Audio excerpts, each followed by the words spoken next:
be what it needs to be for you to practice and prepare and to improve and do things like you need to do it. That's certainly a challenge for us.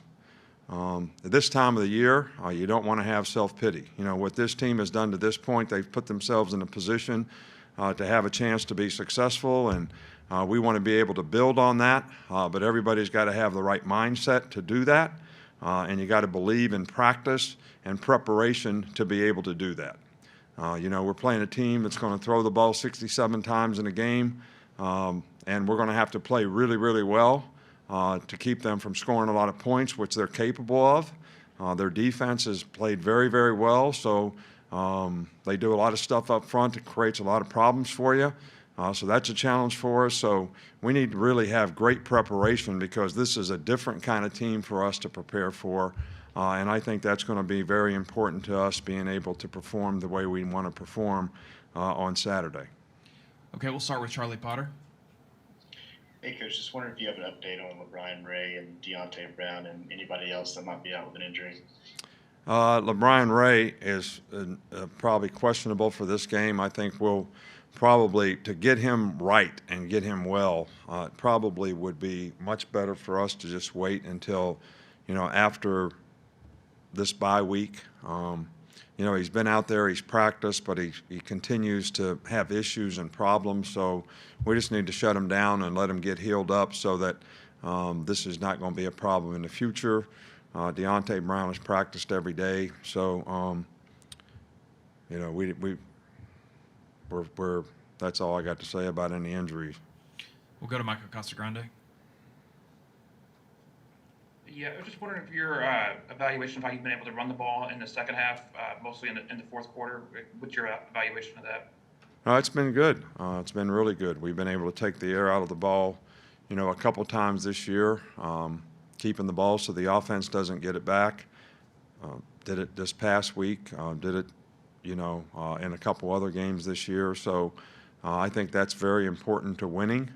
If you keep giving the other team possessions in the last, 6-7 minutes of the game, if you can keep the ball and they don't get it, they can't score. So I think we've done a really good job of that. We'll go to Aaron Suttles. Nick, Najee Harris talked about after his freshman year, he thought about transferring, which I imagine is not really rare for a freshman who wants to play, maybe who didn't. But since that time, what have you seen from Najee, maturity-wise, mental strength-wise? And does that play into the type of player he is today? Well, I think he's persevered. I think he's a great competitor. I think great competitors always want to play. And I think he was in a situation where he probably didn't play as much as he wanted to. But I also think that he really showed kind of the competitive character that you really respect in a player. When he continued to try to work, he didn't mope. He would get upset sometimes when he didn't play enough, but it never affected his work ethic on what he needed to do to improve. And I think that's paid tremendous dividends for him now that he is playing. So, I always try to tell the running backs that, we've always played 2 or 3 guys at your position. And that's a good thing for you because your durability is really important. And for you to be able to stay fresh throughout the season because you don't play every snap or you don't carry the ball too much is really probably a positive thing, not only for you to sustain the season, but also from a career standpoint. So I think he understands that, but he's certainly done a great job for us this year and been a real workhorse for us. We'll go to Tony. Yeah, I was wondering if you had an update on Ronald Williams. I know it's been a while, but after he broke his arm and he's been practicing, for the last 2 weeks. He didn't go to Tennessee because he was sick, but he did practice, and we would have taken him on a trip. He has practiced all week this week, so and I think he's feeling more and more comfortable using his arm. It's healed. He's been cleared, but a player has to get comfortable using whatever was hurt before he's going to be ready to play. But I see significant progress this week. 2 more. We'll start with Mike Rodak. Just what have you seen out of Brian Branch so far this year, and how, if at all, has his role evolved so far? Well, I think Brian has really made a lot of progress. He played star for a long time in the beginning of the season. Malachi sort of stepped up in that role, so he was a backup, but we've tried to develop him as a safety, and he's made good progress there. Now we're playing him as a 6 defensive back, a little better cover guy for us, I think.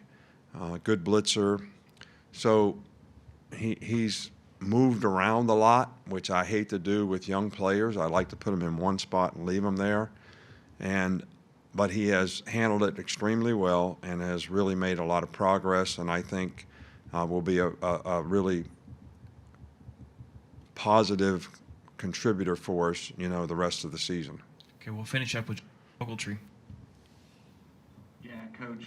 If I'm not mistaken, Christian Barmore didn't play the first quarter against Tennessee, and then was in there pretty consistently afterward. Was there a reason for that, or is that just how the defensive line rotation went for that game? It's just how I wanted to rotate the guys. What we do internally with our players on our team is not really, anybody's concern or, really their business. If, a player is I'm not going to explain to you why we use every player the way we use them.